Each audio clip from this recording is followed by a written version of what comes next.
bana doydurdun. Hem ilmi hem dünyanı doydurdun.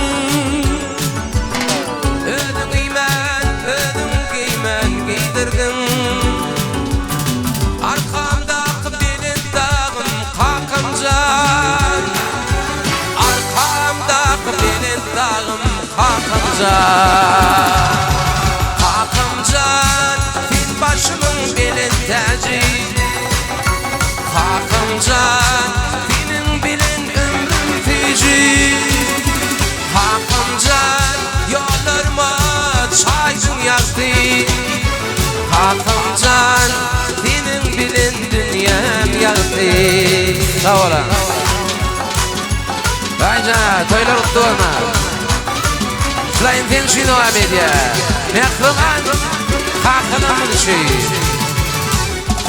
Ehli qıdğınlığını perdende paylap Toğuraq görünür haqılım yüdü İn füyüzün ağzını perdende tüylep Gödögrək görünür haqılım tüdü Biri dilin edir, biri bağrını Ol şunludu qorar qıydı oğlunu Nesline bağış edip ehli doğumunu Nemlirak görünür haqılım gödü İzenden iziyler, gözünü gidiler.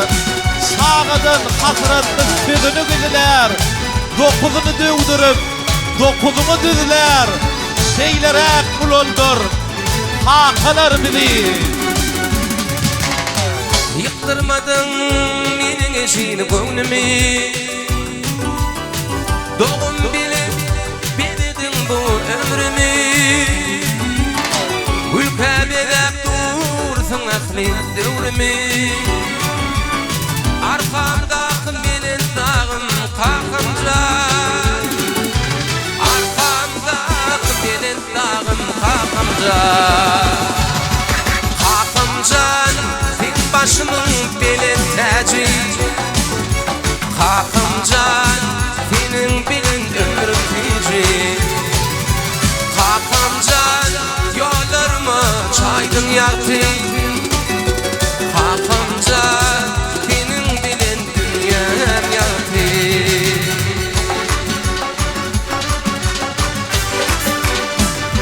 Gölyasını girmeye bağlar hakalar. Hülfede kalbinde derdi var olur.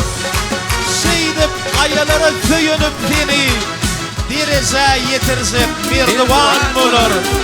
Başını borcular terden tenzeli. Bozulun kalbinde ünsüya kandır.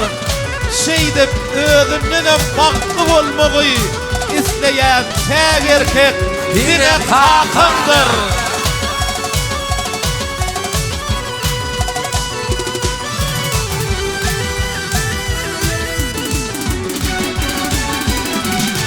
Kalkıncan fil başımın belin tacı. Kalkıncan benim bilin ömrüm feci. Kalkıncan yollarıma çaydın yaktı.